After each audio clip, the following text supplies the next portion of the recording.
Bonsoir, bonsoir. Nous sommes un lundi soir. Comme d'habitude, vous savez très bien, le lundi, c'est votre émission Conseil entre frères et sœurs, l'émission où nous sommes là pour élever Jésus. Et surtout, j'aime dans cette émission parce que la plupart du temps, ou une grande partie, c'est toujours pour promouvoir une œuvre qui est liée au Christ. Aujourd'hui, j'ai reçu un frère, un bien-aimé que j'aime beaucoup. C'est l'un de mes fidèles vraiment invités qui revient de temps en temps. Souvent, quand il revient, c'est du tonnerre parce qu'il a pas la langue dans sa poche. Il a un franc-parler que j'aime beaucoup. Et surtout qu'aujourd'hui, on va vous ramener un thème et aussi un événement. Retenez déjà ça. Rajek. Je pense que tu as déjà peut-être entendu parler ou pas encore. Mais dis-toi, pour faire partie de Rajek, ça veut dire quoi? Tu dois accepter d'être participer dans un rassemblement. Si tu es jeune et que tu aimes Christ ou que tu aimerais participer dans un environnement où les jeunes sont en train d'adorer Christ, ça veut dire que tu es la bonne personne pour venir participer à Rajek. Mais on va vous expliquer Rajek au fur et à mesure. Mais j'aimerais d'abord vous parler d'un thème aujourd'hui.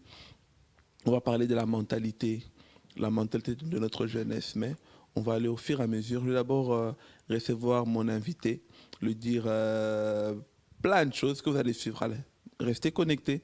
Vraiment, je pense que ça va aller tellement vite que vous n'allez pas voir le temps passer. Bonsoir, bien-aimé. Bonsoir. Tu es devenu rare, hein, frère? Nous sommes là par la grâce de Dieu. Quel nouveau cet honneur de ta rareté on va dire, dans la visibilité de médias? Explique-nous un peu. Bon, on ne peut pas vraiment dire que je suis rare. On est là. Bon, souvent, les gens qui nous suivent doivent s'habituer à ce que s'ils nous voient, c'est qu'on a un message pour eux. Où il y a vraiment, à part un message, il y a soit un événement qui se prépare ou que Dieu nous a vraiment convaincus qu'il fallait qu'on vienne.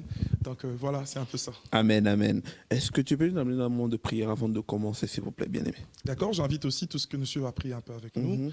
Dieu notre Père, nous te disons merci pour ce moment que tu nous donnes.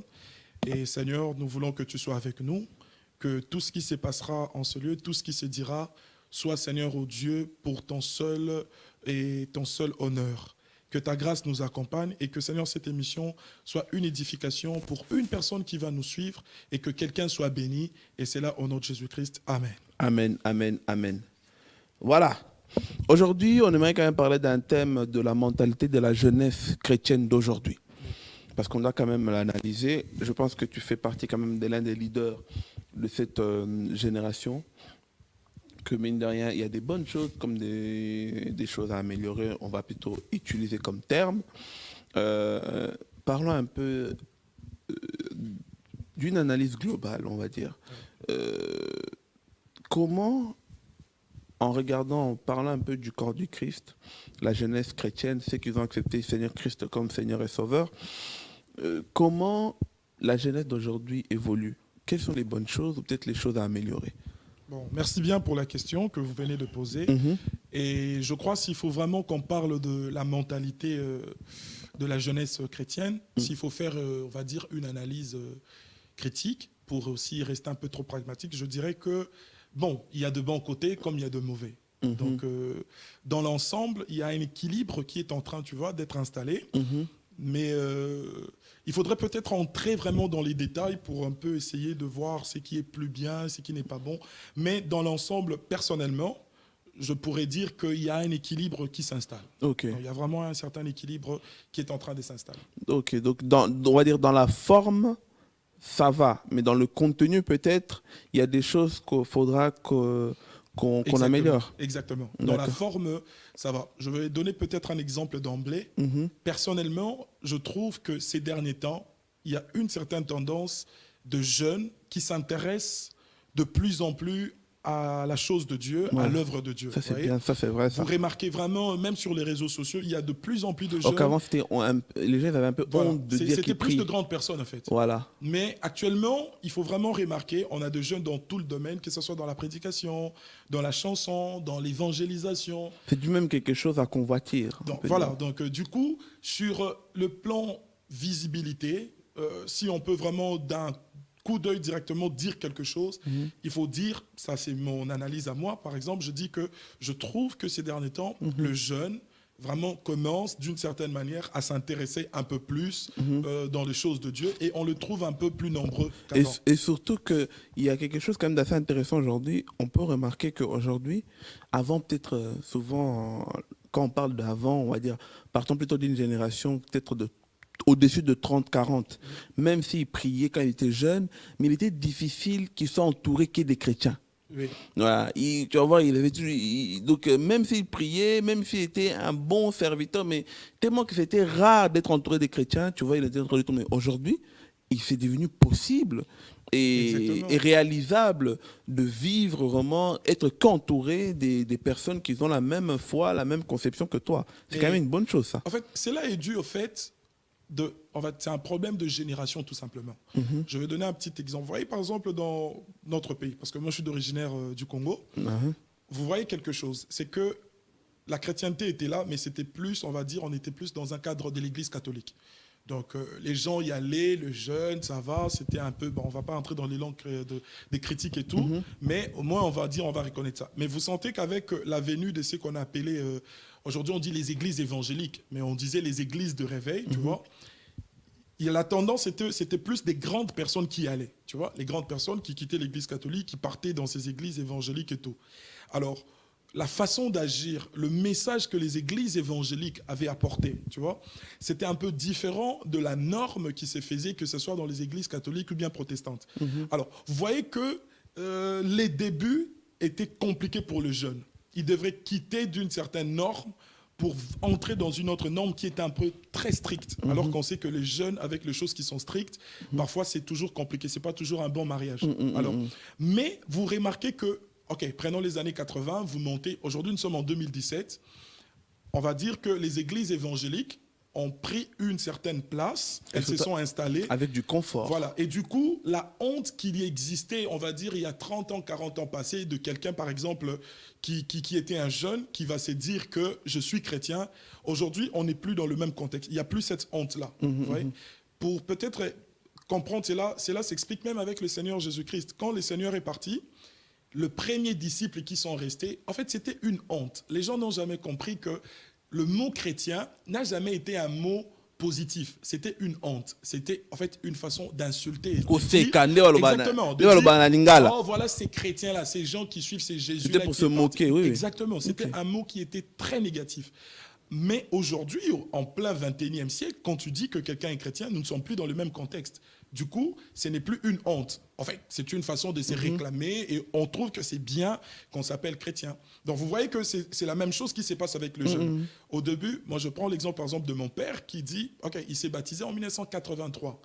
Et il dit c'était un grand choc à cette époque-là. Il était tout jeune, presque une vingtaine d'années, mais c'était un choc. Les gens disent, mais attends, qu'est-ce qui t'est passé dans la tête?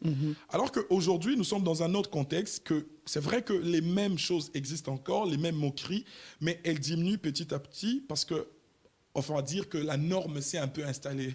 L'Église, que ce soit évangélique, catholique, protestant, c'est vraiment installé, a pris une certaine place. Et du coup, ce n'est plus vraiment une honte de dire que je suis chrétien, que tu sois jeune. Et comme tu le disais d'ailleurs tantôt, on retrouve beaucoup de jeunes, ce qui fait que ça devient encore plus aisant d'être là avec beaucoup de jeunes. Mais maintenant, parlons un peu dans le contenu. Ouais. L'une des choses peut-être majeures que tu as pu remarquer qu'il faudrait qu'on s'y mette à changer, ça serait lesquelles, par exemple? Bon, comme je le disais, il y a beaucoup de choses qu'il faudrait qu'on change. Nous étions dans la forme. D'abord, dans la forme, on disait qu'on remarque petit à petit qu'il y avait beaucoup de jeunes qui s'intéressaient. Mais il faut savoir que le christianisme n'est pas une histoire de forme. Dans le christianisme, nous sommes dans une histoire de fond. C'est le message, c'est ce qui est la base, c'est le fondement qui est très important.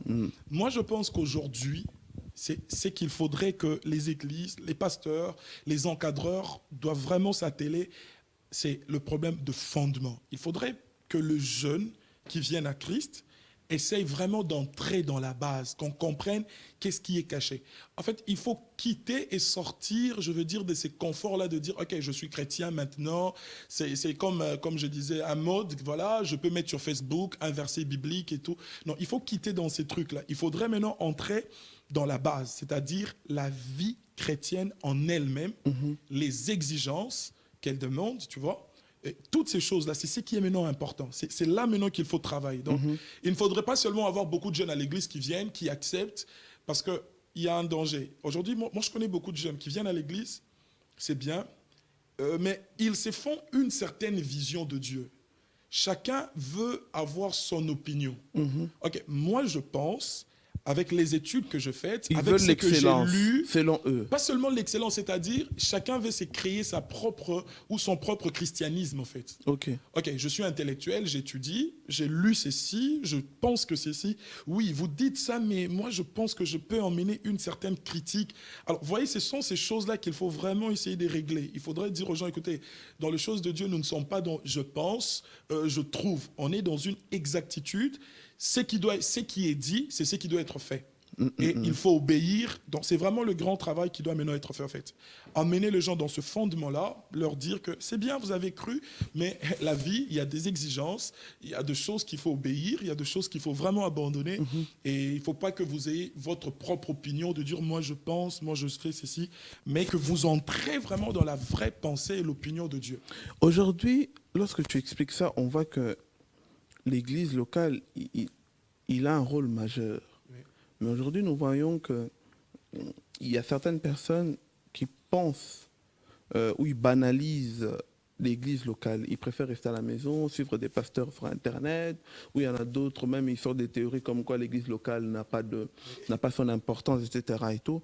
Parlons un peu de l'importance, parce que lorsque vous expliquez ça, on sent qu'il y a une importance où l'église locale où on est assis, où on apprend chaque jour, a son rôle à jouer. Quelle est l'importance ou le rôle de l'église locale dans notre vie, surtout, cette jeunesse d'aujourd'hui? D'accord, que le Seigneur soit béni. Je préfère qu'on lise un passage de la Bible. Oui, moi j'aime ça. Qui est important, parce que la parole de Dieu, il faut toujours l'appuyer. Il y a un homme de Dieu qui a dit, quand la question concerne la Bible, alors la Bible a toujours la réponse. Je suis dans les Actes des Apôtres, le chapitre 2. Actes des Apôtres, chapitre 2. On va lire à partir du verset 41. Donc, Actes des Apôtres, chapitre 2. Hein. Actes des Apôtres, chapitre 2. On va lire à partir du verset 41 et on va descendre. Alors, la Bible dit ceci. Actes des Apôtres, chapitre 2, verset 41, on dit « Ceux qui acceptèrent sa parole furent baptisés. » C'est-à-dire ceux qui acceptèrent la parole de Christ, l'évangile. Et en ce jour-là, le nombre de disciples augmenta d'environ 3000 âmes.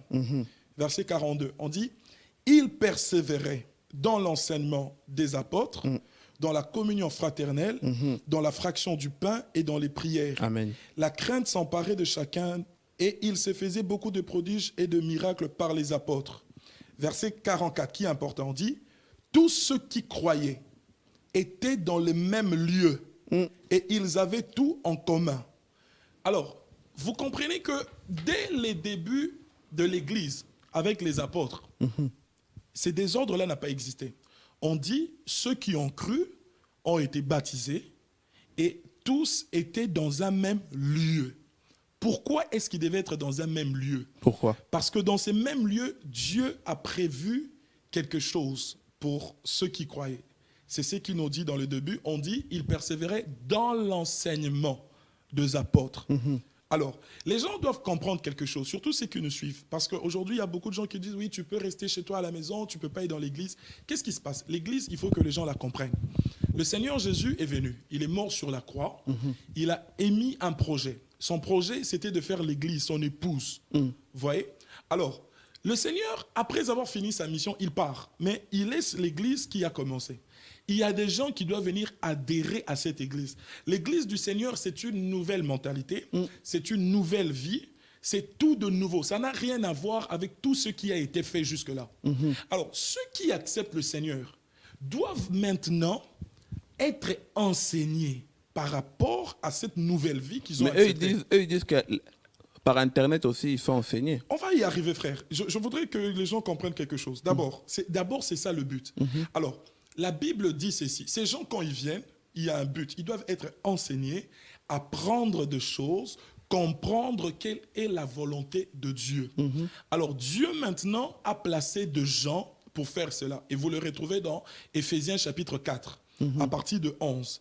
On dit qu'il a fait des dons aux hommes, aux uns comme apôtres, aux autres. Pourquoi? Les 5 ministères. Pour l'édification de saints. C'est ça le but. Alors, tout celui qui croit au Seigneur doit être édifié. Mais cette édification, elle se fait comment? Elle ne se fait pas de façon, on va dire, désordonnée. Il y a un cadre maintenant qui est approprié.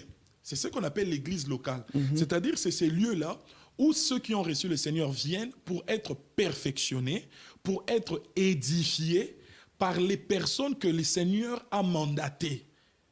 Donc, toute personne qui croit au Seigneur Jésus-Christ doit se mettre dans sa tête qu'il n'y a que 2 possibilités. 1, soit le Seigneur fait de moi un dirigeant, ou soit je suis un dirigé. C'est-à-dire, on doit me diriger. Si Dieu ne fait pas de toi un don pour le perfectionnement des autres, donc toi, tu as besoin d'être perfectionné. Et cela se passe où? Cela se passe au travers les serviteurs de Dieu et dans un cadre bien défini que nous appelons l'église locale. Donc, l'église locale, c'est ces lieux où nous allons, où il y a les personnes que Dieu a qualifiées pour notre perfectionnement et pour notre édification. Et ces gens-là, ils ont une mission que Dieu leur a donnée. C'est-à-dire, ils doivent contrôler notre vie. Ils doivent suivre notre évolution. Ce sont de pères spirituels, comme on le dit. Et un père, c'est quelqu'un qui veille à l'éducation de son enfant. Il veille à ce que son enfant ne manque de rien. Donc, il y a un suivi spirituel qui doit être fait sur quelqu'un. Maintenant, il y a beaucoup de choses à dire sur les sujets, beaucoup de choses me viennent en tête, parce que dans ces domaines-là, nous avons des enseignants, nous avons des pères spirituels, nous avons aussi des maîtres spirituels. Un maître spirituel, c'est quelqu'un qui peut t'apprendre quelque chose, mais ce n'est pas nécessairement ton père spirituel. Les gens que nous suivons sur Internet, ce ne sont pas de gens à rejeter, on ne va pas dire non, rejette-les, non. Mais ce sont de maîtres spirituels, c'est-à-dire ils peuvent nous apprendre quelque chose. Mais ces gens-là, ils n'ont pas le temps de suivre notre vie. Ils n'ont pas le temps de suivre notre évolution. On n'a pas le temps de soumettre tous nos problèmes devant eux. Mais s'il t'appelle, tu fais des prières avec lui, vous participez à des séances sur WhatsApp, ça compte pas ça? Ça, c'est encore une très bonne question. J'arrivais d'ailleurs à ça. Donc, faut chuter. Comment ça chuter là? Parce que toi, je sais que tu parles beaucoup. J'ai beaucoup de questions à te poser. Vous savez, ce sont des choses que les gens doivent comprendre. Parce qu'aujourd'hui, il y a des gens... Quelqu'un qui est chez lui à la maison, non, moi je suis tel pasteur sur Internet, moi je suis telle personne. Déjà, j'ai dit c'était pas mal de suivre parce qu'il peut être un maître spirituel pour toi, il peut t'apprendre quelque chose, c'est toujours l'édification. Mais maintenant, on est dans le fait quoi? Toi, tu as une vie, parce que la vie chrétienne, c'est une vie de tous les jours. Il faut maintenant qu'on voie ton évolution, il faut qu'on voie comment tu avances. Quand vous lisez l'apôtre Paul, il le dit à tout moment. Il dit, je loue comment vous évoluez. Il dit, même si je ne suis pas là, j'ai les rapports de comment vous êtes en train de progresser. Donc, il faut que quelqu'un soit là pour voir votre progression, comment vous avancez avec le Seigneur, qu'il voie quelles sont vos faiblesses, qu'il vous aide dans ces faiblesses-là. Quelqu'un qui peut vous parler de façon directe, parce que c'est de la pédagogie aussi, le christianisme. Quelqu'un qui peut te parler directement, quelqu'un qui peut te soulager directement, et toutes ces choses-là. C'est bien. Mais maintenant, revenons à ce que tu dis. Il y a des gens aujourd'hui qui sont, non, moi j'ai mon église WhatsApp, j'ai ceci, c'est là. Ok, il va dire, moi, j'aime pas. Bon, parce qu'il y a des gens qui disent, le Seigneur m'a envoyé. Quelqu'un nous a dit, la difficulté quand quelqu'un vous dit, Dieu m'a dit, c'est qu'on ne sait pas vérifier du coup. C'est avec le temps qu'on peut savoir si le Dieu m'a dit était vrai ou était faux. Ou c'est Satan qui m'a dit. Oui, sincèrement. La Bible dit d'ailleurs, on reconnaît un faux prophète lorsque ce qu'il aura dit ne sera pas accompli. Alors, maintenant, ces personnes-là... Mais il y a des prophètes qui tâtonnent aujourd'hui. C'est ça et aussi, dans le tâtonnement. c'est aussi ça. Maintenant, les gens qui sont dans le WhatsApp, qui sont dans ceci, qui sont dans cela, moi, je suis curieux de leur poser une simple question. La première des questions, est-ce que c'est Dieu qui vous a dit d'être mis dans ces plans-là? Et est-ce que, personnellement, vous trouvez que depuis que vous avez commencé avec cette démarche-là, vous avez avancé ou tout se passe pour le mieux pour vous? Parce qu'aujourd'hui, les gens, vous savez, dans les choses de Dieu, les gens, personnellement, il faut pas bailler pour la marme belée.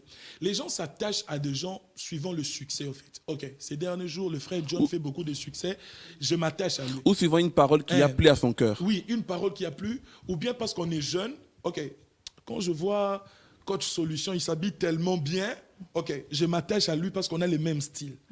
Vous savez, c'est ça le problème, c'est ça aujourd'hui. Les gens ne s'attachent pas parce que Dieu l'a envoyé là, parce que Dieu l'a mis là, parce que Dieu l'a planté là. Ça, c'est un autre domaine de choses. Je suis curieux de poser la question à beaucoup de chrétiens. Combien ont déjà prié pour demander à Dieu, Seigneur, montre-moi l'église où je dois aller? Ça, c'est ma question suivante. Mais juste avant de poser cette question-là, j'aimerais que tu sois direct. Quel est le danger d'une personne qui reste à la maison? Oui, mais les dangers de quelqu'un qui reste à la maison, c'est que cette personne-là n'avance pas. Il est comme un enfant perdu, un enfant sans parents, qui est en train de grandir dans une éducation pêle-mêle qu'il reçoit de partout. Parce que vous savez, les gens oublient la responsabilité que Dieu a donnée aux hommes de Dieu. Ce sont des bergers. Ils veillent sur qu'est-ce que tu manges, qu'est-ce que tu bois, sur ta santé spirituelle. Quand tu es toi-même, tu es livré à toi-même. Qui s'occupe de toi? Prenez un enfant qui a 5 ans, vous le laissez lui-même dans une maison, qui s'occupe de lui? Elle-même. Il fait tout ce qu'il veut. S'il veut dormir à temps, à la ligne, à une heure à ligne. S'il ne veut pas se laver ce jour-là, s'il ne veut pas faire ceci. Regarde seulement un enfant orphelin qui n'a pas ses parents. Que ceux qui sont orphelins, m'excusent, je ne voudrais pas vraiment les blesser, mais généralement, surtout dans nos pays, là, on connaît, ces enfants étaient négligés. Même s'il y a quelqu'un qui était là, qui devait s'occuper d'eux. Mais maintenant, toi, spirituellement, qui s'occupe de toi?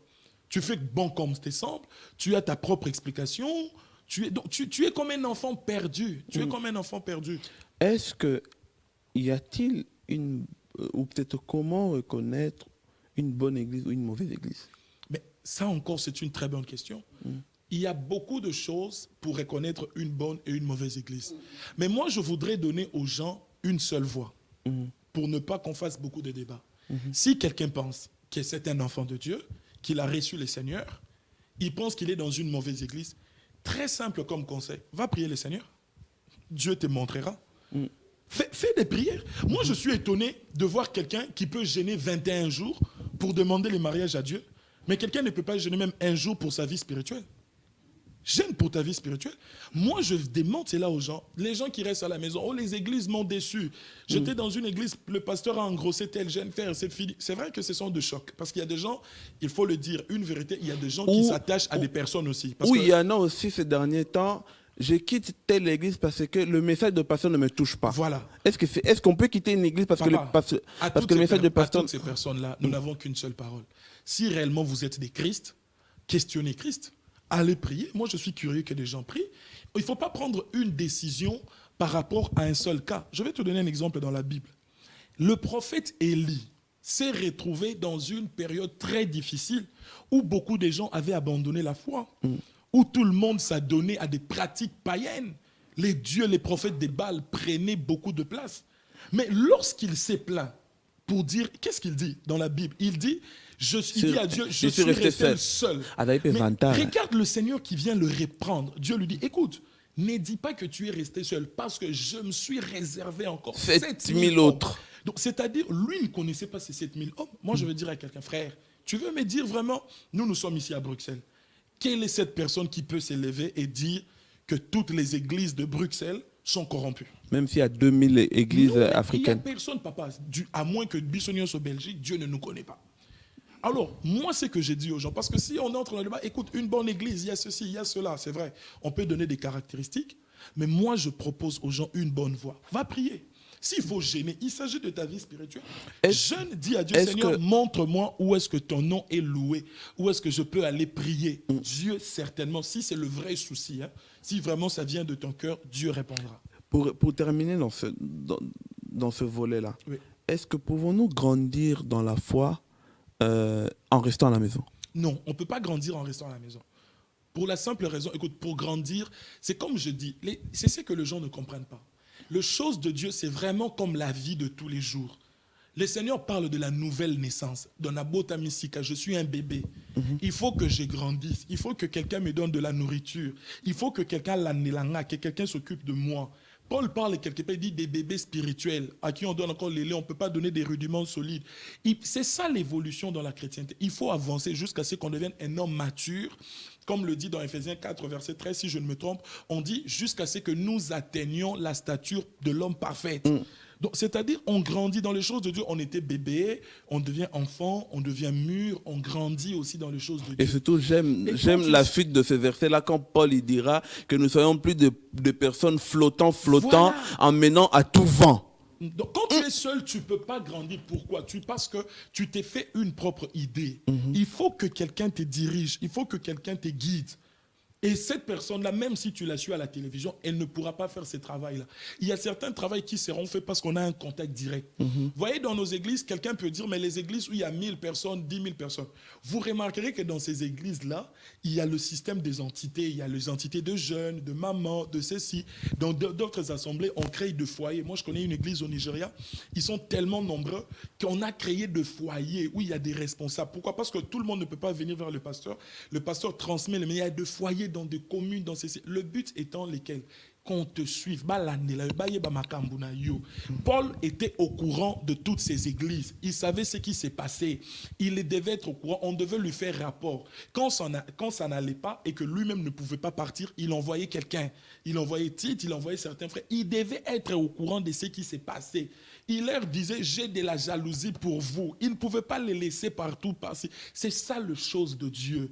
Donc quelqu'un doit comprendre que moi, Dieu doit me placer quelque part pour que je sois dirigé, pour qu'on suive ma vie, pour que je trouve l'équilibre. C'est comme je disais, Dieu, il n'y a que deux cas. Soit Dieu fait de toi un dirigeant, ou bien tu dois être un homme qui doit être dirigé. Les gens doivent accepter cela. Donc, soit tu es berger, soit tu es brebis. Exactement. Il faut accepter cela. Frère, maintenant parlons un peu de Rajek. Oui. Comme, Rajek, comme dans 4 éditions, hein? Yokara. Tuna ce qu'on a tout na fona chauffer on a tout na ngape question ngape na tout na opé. Ce que Rajek est dans la vision, c'est une vision de l'église temple de l'Éternel ou c'est une vision du corps de Christ?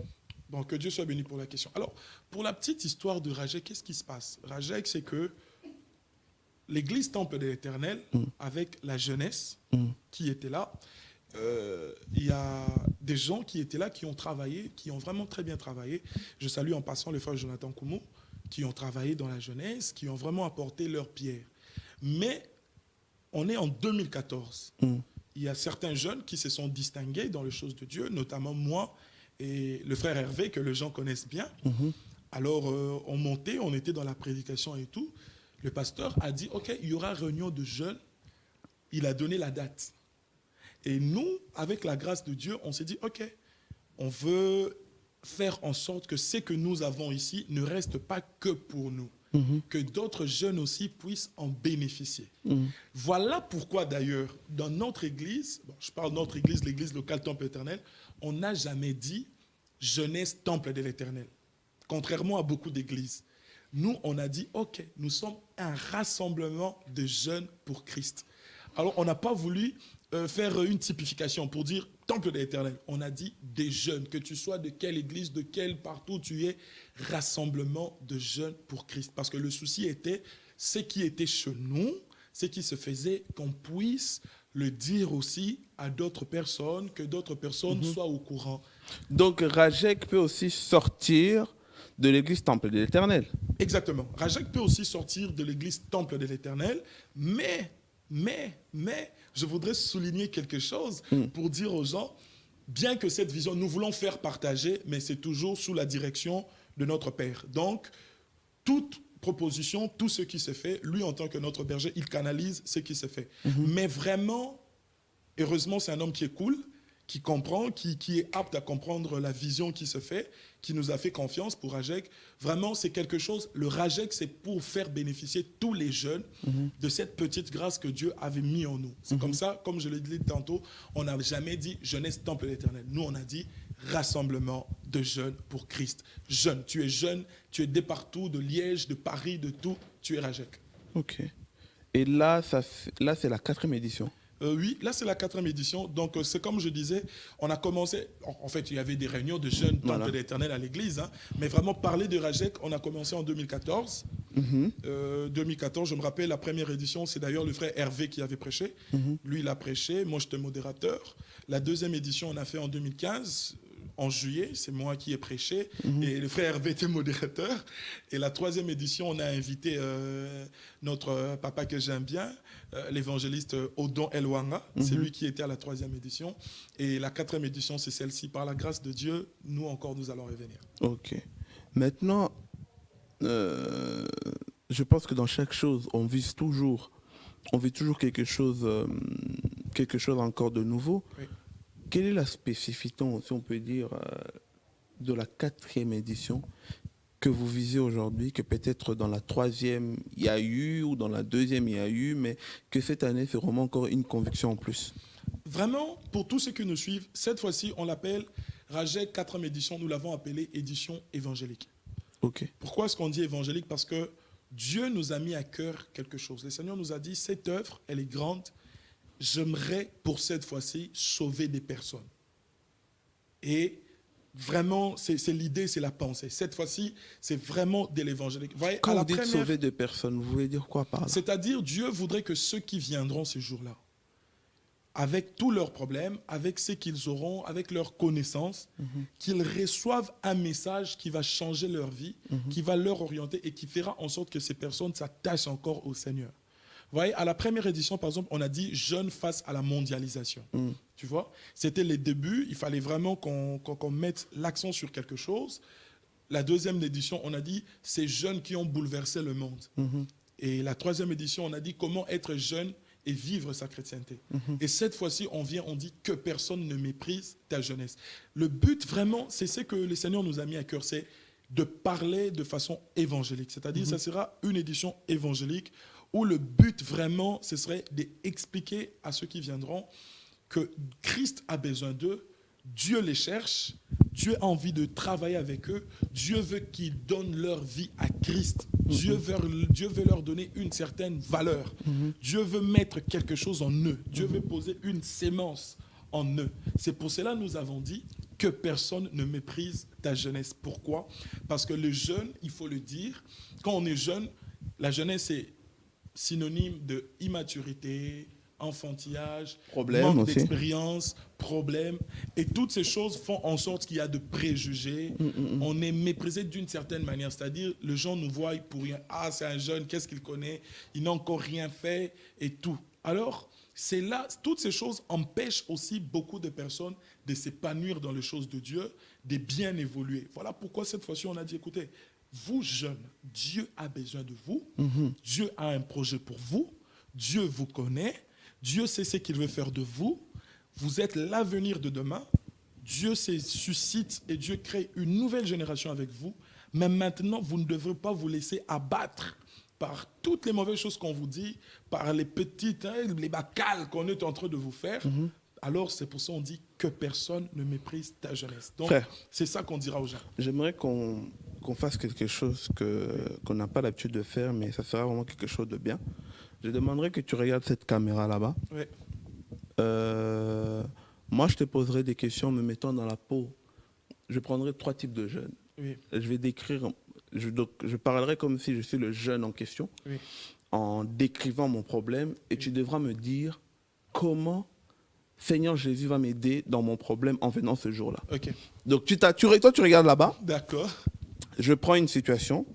Donc, je prends cette situation-là. Et par rapport à ma situation, c'est que le Seigneur te mettra à cœur. Tu leur parles. D'accord. Premier cas. Je suis la sœur X. Oui. J'ai des remords. Oui. Parce que j'ai fait quelque chose que ma conscience ne me pardonne pas. Oui. J'ai l'impression que le Seigneur m'a rejeté. J'ai l'impression que quand je prie, le Seigneur ne m'écoute pas parce que je suis rempli de culpabilité. Oui. Je ne sais pas par où commencer ou par où terminer et comment faire pour me faire pardonner et pour ressentir encore une fois l'amour de mon Seigneur. Oui. Comment Rajek va m'aider? Vraiment, merci pour la question. Donc, je dois répondre comme si je répondrais à la Voilà. X. Vous savez, la Bible dit quelque part, Dieu ne rejettera pas à toujours. Et la Bible dit encore, venez à moi, vous tous qui êtes fatigués et chargés, je vous donnerai du repos. Alors, dans ces cas-là, d'ailleurs, c'est un bon cadre pour vous. Parce que le Seigneur Jésus, en venant sur terre, est venu pour les personnes comme vous. Des personnes qui ont des remords, des personnes qui ont des soucis, des personnes qui se sentent culpabilisées, des personnes qu'on a condamnées. Et je prends l'exemple de cette femme qu'on a attrapée en flagrant délit d'adultère. Le Seigneur lui a simplement dit, va et ne pêche plus. Là où les gens le condamnaient, là où les gens devaient les lapider, le Seigneur ne l'a pas lapidé. Le Seigneur lui a apporté une grâce. Je vois encore cette femme samaritaine qui venait puiser de l'eau le soir parce que c'était une prostituée. Le soir, il y a moins de gens. Le soir, les gens ne pouvaient pas la voir. Mais ce jour-là, le Seigneur lui a dit, écoute, si tu sais la personne qui t'a demandé de l'eau, c'est toi au contraire qui me demandera de l'eau. Donc à cette sœur, je veux dire, Dieu ne juge pas. Dieu n'est pas là pour te condamner. Mais nous sommes dans un temps où le Seigneur te donne la chance. La Bible dit, Dieu sans tenir compte du temps d'ignorance, appelle tout le monde à se repentir. Donc si tu es dans ces cas-là, tu as des remords, tu as des culpabilités, tu as fait des choses pour lesquelles tu penses que les hommes ne te donneront pas une chance. Si tu es sincère avec toi-même, le Seigneur notre Dieu est prêt à t'accueillir vers lui, à te donner une nouvelle chance, à te donner encore une nouvelle page où tu peux écrire une nouvelle histoire avec lui. Et d'ailleurs, je dis à cette sœur-là, Rajek encore te concerne beaucoup parce qu'on dit que personne ne méprise ta jeunesse. Or, le mépris, c'est un rejet. Le rejet peut être fait par quelqu'un d'autre comme par soi-même parce que l'homme lui-même aussi peut se rejeter, l'homme lui-même aussi peut se mépriser, peut dire que je n'en vaux pas la peine, je ne suis pas digne comme d'autres personnes. Jean-Baptiste a dit à Jésus, il dit, écoute, moi je ne suis pas digne de faire ça, c'est toi qui dois me baptiser. Mais Jésus lui a dit, mon frère, ce qui doit être fait, que ça soit fait. Donc c'est encore une occasion pour toi de venir. Dieu ne rejettera pas toujours. Deuxième cas. Ouais. Je m'appelle sœur Charlotte Antoinette. Ma sœur Ming, hein. Il faut se prendre des frères. Le frère, ce sera le dernier cas. D'accord. Je m'appelle sœur Charlotte Antoinette. Oui. On m'a parlé une fois de Jésus. Oui. Je me suis dit pourquoi pas. Je suis venu dans une église, mais j'ai trouvé, comme on dit, j'ai trouvé le monde à l'église. Oui. Du coup, je ne crois plus que ce Jésus-là existe. Je ne crois plus au Seigneur. J'ai été un peu dans tous les types de confessions, musulmanes, autres, mais je sens toujours un vide. Qu'est-ce que Rajek va m'apporter pour combler ce vide-là? Pourquoi, avec tous ces passages que j'ai faits, je n'ai pas compris vraiment la seigneurie de Jésus et pourquoi Rajek me fera comprendre et accepter la seigneurie de Jésus? En tout cas, ça, c'est une très bonne question qui a été vraiment posée. Parce qu'aujourd'hui, c'est comme on disait, je disais que, par exemple, tantôt là, je disais qu'il y a des gens qui ne vont plus dans des églises locales parce qu'ils ont été déçus. Ils n'ont pas vu ce qu'ils voulaient voir. Ou bien, les gens venaient avec une certaine idée, mais ils n'ont pas trouvé cela. Moi, je voudrais dire à ces genres de personnes qui ont soif de Dieu, qui ont besoin de donner leur vie réellement au Seigneur Jésus-Christ. Écoutez, ce n'est pas le fait que vous soyez tombé dans un endroit qui n'est pas bien, qui nie directement que Jésus est faux dans toutes les choses. Parce que vous remarquerez que dans les choses de Dieu, il y a aussi les loups ravisseurs. Il y a des gens qui font un travail contraire. Tout le monde n'est pas là pour construire votre vie. Il y a ceux qui veulent aussi détruire votre vie. Il y a ceux qui travaillent pour le compte du diable, mais qui sont de loups, mais qui revêtent un vêtement de brebis pour venir tromper la vigilance. Alors je veux dire, si tu es tombé auprès d'un loup, ne te dis pas que le bon berger n'existe pas. Non, le bon berger existe toujours. Et le bon berger fera en sorte de venir te retrouver. Je vais vous dire, le Seigneur Jésus-Christ a fait quelque chose. Il dit qu'il a laissé 99 brebis pour aller chercher seulement une seule qui était perdue. Donc sache que là où tu es, tu as été dans telle église, tu as été chez telle personne, tu te sens dessus, tu dis je n'ai pas trouvé ce que je fais. Dis-toi que Jésus aussi continue à te chercher. Si tu as cette envie, tu es sincère, mais que tu es tombé sur un loup, dis-toi que le berger Jésus-Christ est aussi à ta recherche. Et que Rajek peut être cette occasion pour toi où le bon berger viendra te trouver et où il te ramènera à lui. Merci. Dernier cas, je m'appelle frère William. J'aime Jésus, mais j'ai un péché que je n'arrive pas à laisser. J'aime les femmes, j'aime sortir. J'ai mis plusieurs filles enceintes. J'ai même régné certains enfants. Et c'est quelque chose que je ne sais pas m'en passer, mais j'aime Jésus. Et comment Rajek peut m'aider à détruire mon péché mignon et à suivre Jésus? Ça encore, c'est une très bonne question, parce que c'est souvent les questions qui reviennent. En fait, à cette personne-là, je dirais ceci. Rajek va te montrer un chemin, mais il faudra que tu acceptes de te faire aider. Vous savez, il y a deux choses qu'il faut qu'on dise ouvertement aux enfants de Dieu. Vous savez, quelqu'un pareil, c'est quelqu'un qu'on n'aide pas du coup. Vous savez, c'est un grand problème. Vous savez, quand quelqu'un, comme on dit, péché mignon, il y a des gens qui ont la volonté d'abandonner quelque chose, mais c'est très difficile. C'est impossible. C'est un peu, en lui, c'est comme si c'est impossible. Voilà, c'est pour plus lui. fort que lui. À une telle personne, Rajek va t'ouvrir une porte. Mais dans cette porte, il y a des escaliers qu'il faudra prendre. Il faudra qu'on prenne du temps avec cette personne-là. Il faudra vraiment qu'il parle sincèrement, qu'il dise quel est son besoin et qu'on ait un suivi approfondi pour lui. On peut avoir un suivi au sein de Rajek. Oui, bien sûr, on peut avoir un suivi approfondi de Rajek parce que, comme je l'ai dit tantôt, nous sommes, c'est vrai que Rajek c'est pour tous les jeunes, mais on peut nous situer quelque part. Nous sommes à l'église Temple de l'Éternel.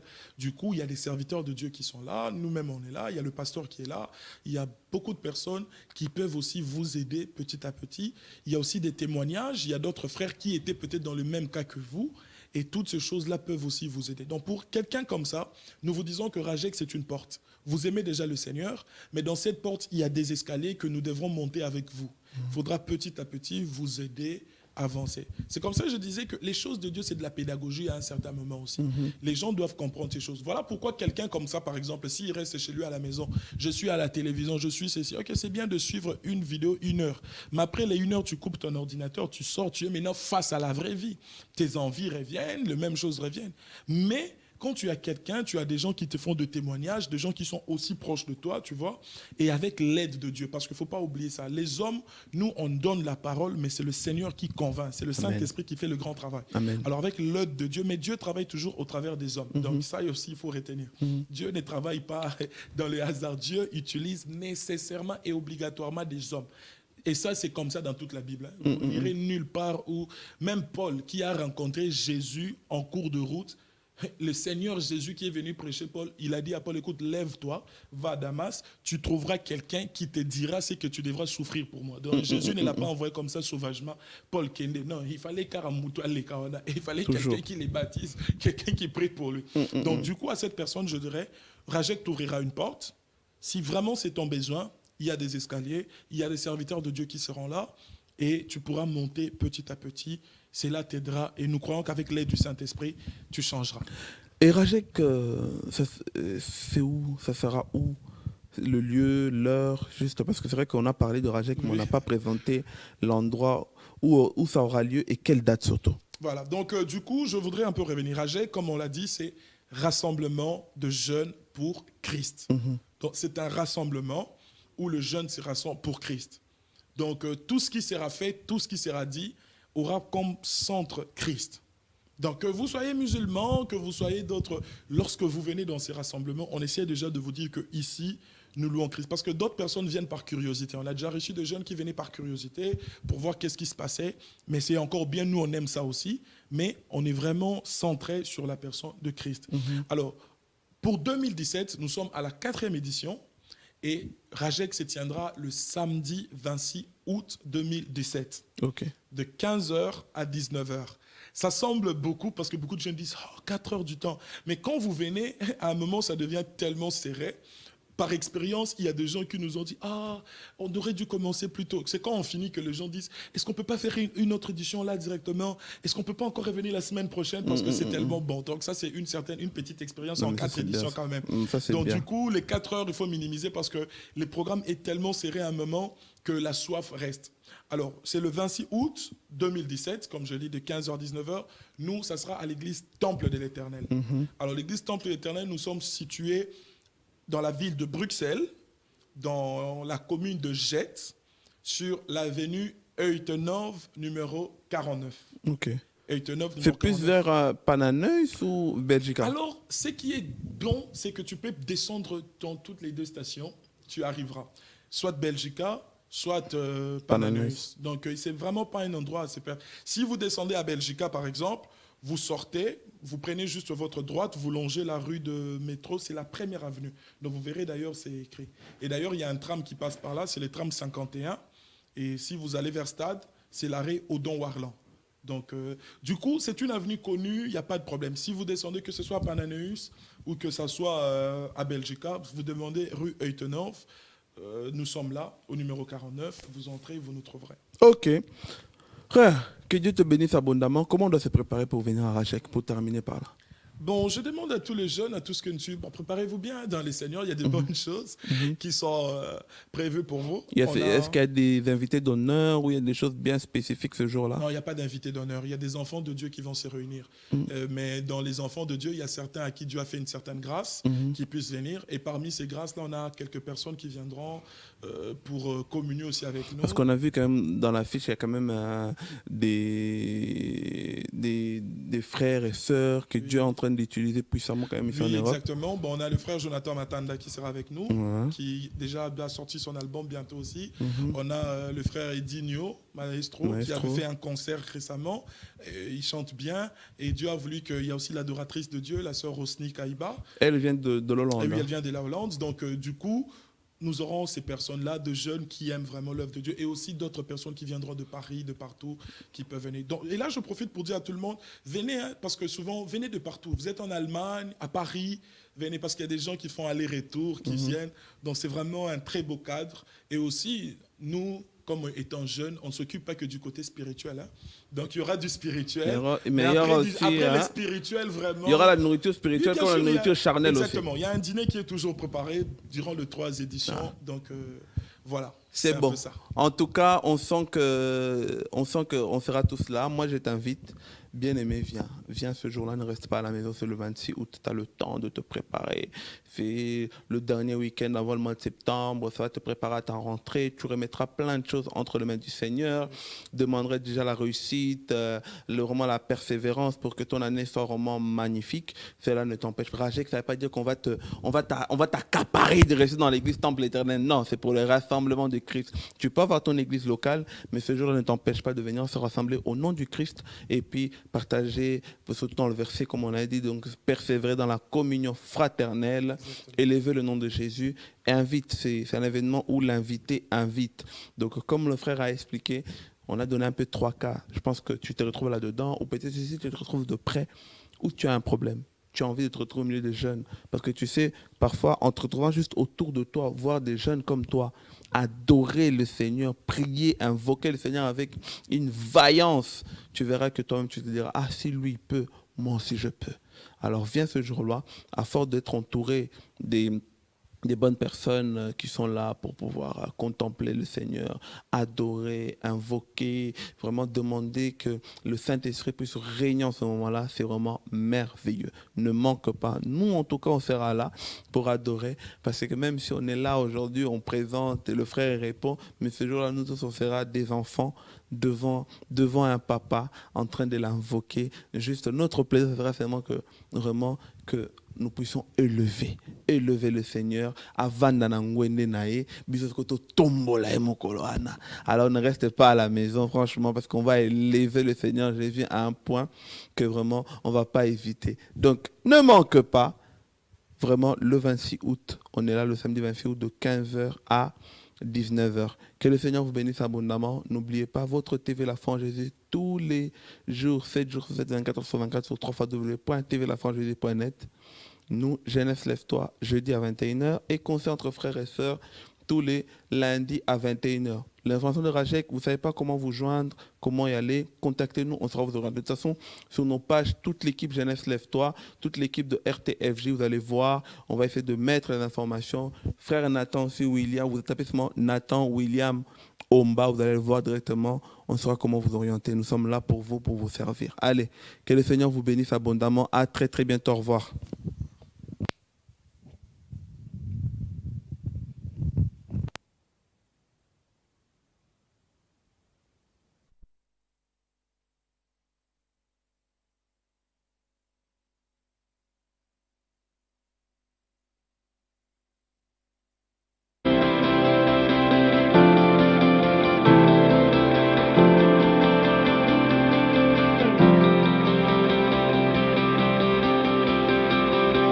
My life is a life for